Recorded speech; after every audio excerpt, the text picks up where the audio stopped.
We've known that Chamber is going to be getting nerfed for quite some time, but today they actually revealed what they're doing, and it touches every single part of his kit. So in this video, I'm going to break down all of the changes and give you a visual look at what these changes look like, because most of them are just numbers changes.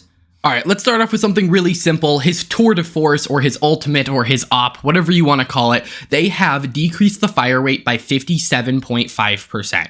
So it should fire significantly slower than it did before.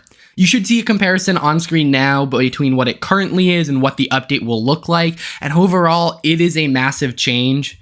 You can actually see it also compared to a normal op in terms of fire speed, and it's not that dissimilar, which I don't think is necessarily a bad thing. I think the increased rate was a little insane in some situations, so I think seeing that reduced is good. 57.5% though is a lot. The next change comes to his sherrif, or his headhunter, and pretty much the only thing they did was they made the shots after the first shot less accurate. This is meant to reduce the ability for people to just spam his sherrif, and should make him even more of a skill-intense character. Before it wasn't necessarily a meta thing to do, but it just makes him a little bit less consistent, which is what they're aiming to do with these updates. Alrighty, the part of his kit that got the most affected was his teleport, or his rendezvous, and this one's a little complicated, so bear with me. So currently how it works is Chamber has two anchors, and whenever he's within the range of one and he teleports to the other. The big change they're making is that he now only has one anchor, and if you're within the range of that anchor, you teleport to the center, in essence. So you'll essentially have this big circle, and you'll teleport to the middle of that circle. Now, because of this, they did increase the radius of his teleport from 15 meters to 26 meters, almost doubling it. But again, you only get one teleport anchor now, so there's a lot less distance that can be traveled with them. And to retain his ability to get up to weird spots, they removed the teleport activation height restriction. So basically, before, if you were too high above or below, you could not teleport to your teleport, but now it does not matter. As long as you're within that circle on the map, you can teleport back to the anchor no matter how high above you it is.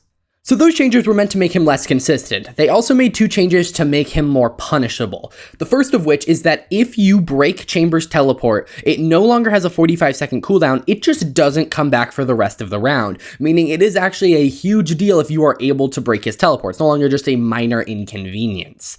This means, again, you have to be more careful where you're placing your teleport.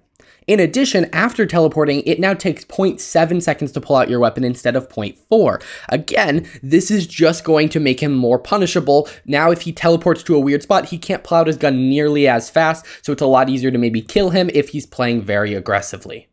Alright, the next ability they changed is Chamber's Trademark, essentially his little alarm bot, and actually they made it much more similar to Killjoy. So now the trap is range restricted, meaning if you walk outside of the range of it, it will disable and no longer trigger when enemies get near it. It's exactly the same range as Killjoy, and it functions exactly the same as Killjoy does currently.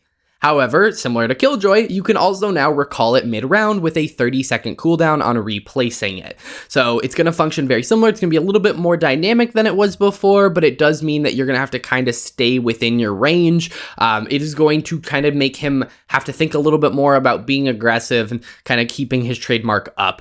The other thing they did is they made it so that the initial arm time has been doubled. So it used to take 2 seconds when the trademark was placed to start detecting enemies. Now it takes 4. So it's less usable to clear corners, as you have to wait a whole 4 seconds for the alarm bot to do anything. Before, you could kind of use it to clear a corner. That's going to be a lot less viable now, as you were going to have 4 seconds to react. And then the last thing they did, they actually buffed it. They increased the health from 1 to 20. So incidental chip damage from the very, very edge of a Sova shock dart may not kill it anymore. One shot from a classic really far away may not kill it anymore.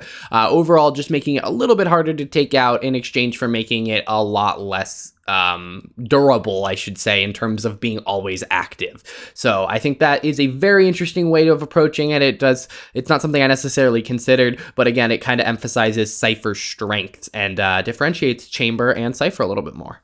The last change they made was to his slow, both on his ult and his trademark. Basically, it used to last 6 seconds. It is now gonna last 4, just again, reducing his overall impact that he has as a base value. So yeah, this should make it feel a little bit less punishing if you do accidentally set off a Chamber slow, or if someone does get killed by Chamber's op.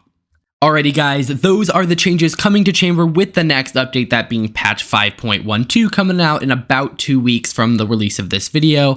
I want to know your guys' thoughts in the comments down below. Do you think these are enough? Do you think these are too much? Personally, I think this will drastically reduce Chamber's pick rate. Well, still, he'll still probably be in the meta. I expect it to kind of do the same thing it did to Jet. The range restriction on his trademark might actually be the most significant thing here, because it just alters how he plays, while the other ones are like little changes and require a little bit more thinking. The trademark being range restricted, I think, is the biggest deal, but I want to know what you think the biggest nerf is in the comments down below. I will see you guys in the next one.